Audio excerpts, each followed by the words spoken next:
Hello, on the web here, and welcome back to my YouTube channel. If you like my content, please like, comment, share, subscribe to the notifications button. And most of my videos, regardless of what video that you fall on, that you land on, if you are a complete beginner, like you don't know anything about piano, you can pretty much fall on any of my videos, and you'll be able to get the basics that you need to know when it comes to learning piano. Because my channel is really for older adults who are trying to learn piano as a complete beginner, even down to naming the keys. So today's video is going to be about different types of chords, but just something very, very simple. I'm going to introduce you to 3-note chords and 4-note chords and how they sound. This is more of a concept to kind of just get you to wrap your head around how chords actually work.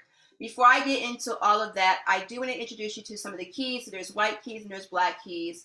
I always start my videos out assuming that you don't know the names of the keys. I will give you the names of the keys. So the white keys are named based on alphabetical letters, and C is usually the first note that we learn. And so here you will always find C, which is the white key, to the left of the 2 black keys. So anytime you see 2 black keys on the piano, the white key on the left will always be C. So 2 black keys here, this is C also, it's just a higher C, and so on and so forth. If you go down here, you have this lower C here. And what happens is after C, it goes D, E, F, G, and then after G, it goes A, and then after A is B, and then after B, it connects to the next C, and then it just starts the sequence over. So the piano is just the same 7 keys that repeat themselves over and over. So as far as chords, right, you've probably heard the term chords. You probably don't even know what they are, or you may have an idea of what they are. A chord is something that sounds like this, right? Or it could be this, or it could be this, or it could be this, it could be this, it could be this. So basically it's a group of chord or a group of notes, 3 or more notes that are played.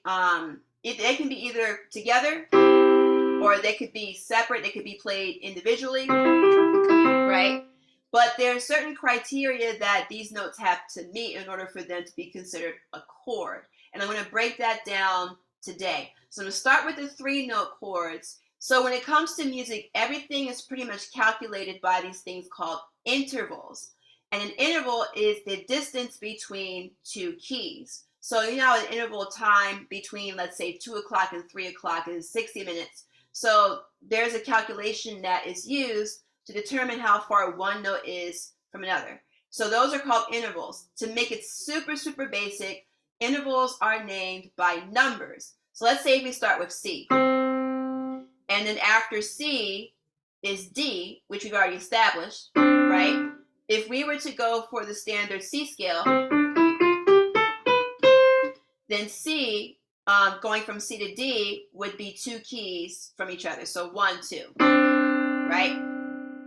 So that makes this distance between C and D an interval of a second. And then from C to E, 1, 2, 3, it goes from C to E is an interval of a third. From C to F is an interval of 1, 2, 3, 4. That makes it an interval of a fourth. From C to G, 1, 2, 3, 4, 5 is an interval of a fifth. And then from C to A is an interval of a sixth. And then from C to B is an interval of a seventh. And then from C to C is an interval of, well, the technical name is an eighth, but the actual name is called an octave, right? Because it's 8 keys. So the anatomy of a 3-note chord or a 4-note chord is determined by the intervals, the interval distance between the notes that basically build that chord. And before I continue with that, if you're looking for more hands-on learning, if you're interested in doing group lessons with me, flexible group Zoom lessons, I have in the description box, there's a link for you to sign up for 7-day access for my group coaching introductory series. It's really easy to go through. If you like the content, you'll have an opportunity before the 7-day period to decide if you want to do the full group coaching. It's a 6-month program. By the end of the 6 months, you'll be able to play basic melodies and chords in all 12 keys. I've done it with tons of students before. It's really proven concept, and my students love it. So there's a link in the chat box or in the description box for that. If you're looking for something more self-paced, I do have something where you can enroll for $1 for 30 days, and then you can just continue for $29 a month. You can cancel at any time. It's just pre-recorded videos and exercises you can just go through on your own. If you're looking for that, that's also in the description box as well. So back to this. So I'm going to start with a 3-note chord. There's different types of 3-note chords. There's a major chord, there's minor chords. Now, a 3-note chord is usually called a triad because it's referring to the 3 keys, right?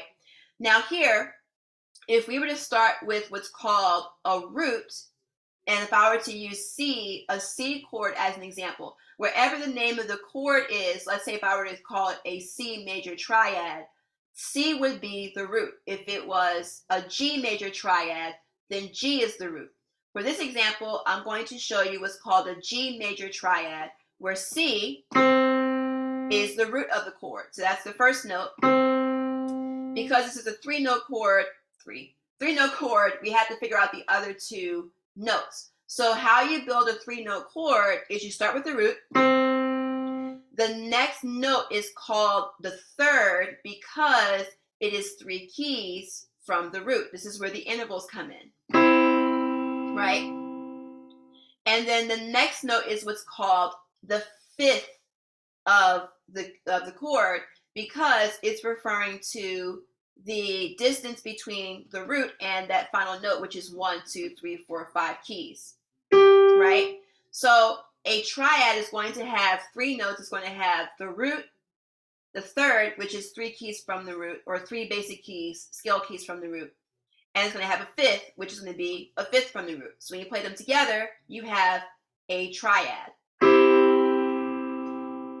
Now that's just stripping it down to the bare basics. There are more technical differences between a major triad and a minor triad. And there's augmented and diminished, but that will be for a more advanced course. So again, this is just to get your head around what a chord is and what makes a 3-note chord and whatnot. Now, most of the time, 3-note chords are used in pop songs, for the most part, country songs, classical music. But then you have what's called a 4-note chord, where you have another note that you add on top of the 3 keys. So you have a root, you have the third, you have the 5th, but then you can add a 4th note, which would be called, basically the distance between the root and this next note is going to be a 7th from that key, from the root. So if you count 1, 2, 3, 4, 5, 6, 7, you have the final note, which is the 4th note, and then you add all of those together. You have the root, the third, the 5th, and the 7th. And you have a 4-note chord that is called the 7th chord. And the reason why it's called the 7th chord is because it's referring to the distance between the root and the final note, and the 4th note here. So 1, 2, 3, 4, 5, 6, 7.